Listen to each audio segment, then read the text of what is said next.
ہم ناگی جی کے شکریہ کے ساتھ آپ کے ساتھ وہ تصویریں بھی شیئر کر رہے ہیں۔ انوسویا نے انڈیا میں ناگی جی کی شادی میں بھی شرکت کی تھی۔ دلہن کے ساتھ اور دلہے کے ساتھ بھی ان کی یادگار تصاویر ہیں۔ کچھ تصاویر ماسکو یونیورسٹی کے زمانے کی ہیں، سہیلیوں کے ساتھ۔ بعد میں بھی ناگی جی اور انوسویا کا آپس میں رابطہ رہا۔ وہ کہتی ہیں کہ میں نے ان کی وفات سے 5-6 ماہ پہلے انہیں فون کیا، لیکن وہ انہیں پہچان نہ سکیں۔ بعد میں انہیں معلوم ہوا کہ ان کی یادداشت میں کچھ فرق آ چکا ہے۔ پونم سنگھ جی کے بقول انوسویا کو کچھ نفسیاتی مسائل بھی تھے۔ شیو سے تعلق انہوں نے توڑا تھا۔ اس معاملے میں شاید وہ کچھ گلٹی محسوس کرتی ہوں گی۔ اس کا علاج انہوں نے شاید خود ہی یہ کیا تھا کہ ایک مخصوص وقت میں وہ ایک ستارہ دیکھا کرتی تھیں۔ آخری دفعہ جب وہ انڈیا آئی تھیں تو پٹیالہ میں مقیم شیو کمار کے اہل خانہ سے بھی ملنے گئیں۔ انوسویا کے شوہر راہل نے بعد میں زولا کسٹیلو نامی خاتون سے شادی کر لی تھی۔ انوسویا اپنے بیٹے کے ساتھ وینزویلا میں رہتی رہیں، جہاں 6 ستمبر 2020 کو ان کا انتقال ہو گیا۔ انہوں نے 84 سال کی عمر پائی۔ ان کے بیٹے سمیتو نے اپنی ماں کی وفات کی خبر اپنی فیس بک پر دی اور اپنی ماں کی کچھ تصاویر کے ساتھ خوبصورت یادیں شیئر کی۔ انوسویا موسیقی، پینٹنگز، فنون لطیفہ کی شوقین، ویل کلچرڈ خاتون تھی۔ آخری کچھ سال ان کی بیماری کے اچھے نہیں تھے۔ ان کا سوتے ہوئے انتقال ہوا۔ یہاں ہماری ریسرچ سٹوری کا اینڈ ہوتا ہے جی۔ اس سلسلے کی ضروری بات میں پھر دہراتا ہوں کہ یہ سب باتیں نصف صدی سے زائد پرانی ہیں۔ مزید یہ کہ اس کہانی کے تینوں کردار جناب گربخش سنگھ، انوسویا اور شیو کمار بٹالوی اب اس دنیا میں نہیں ہیں۔ وہ ان باتوں کی تصدیق یا تردید کرنے کی پوزیشن میں نہیں، چنانچہ یہ دعویٰ نہیں کیا جا سکتا کہ یہ سب باتیں 100% درست ہیں۔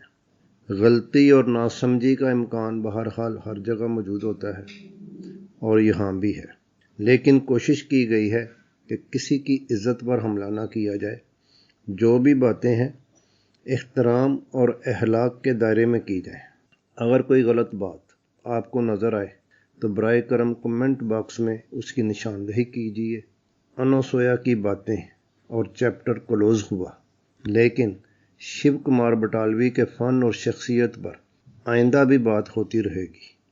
ہماری سپیڈ ذرا سلو ہے کیونکہ ریسرچ کے کام پر محنت اور وقت بہت لگتا ہے، لیکن پرانے میگزین، پرانی یادوں، کتابوں اور ادب سے متعلقہ مزید ویڈیوز بھی آپ کی خدمت میں پیش کی جاتی رہیں گی۔ خوش رہیے، سلامت رہیے۔ سید وجیہ الحسن بخاری کو اجازت دیجیے۔ اللہ حافظ۔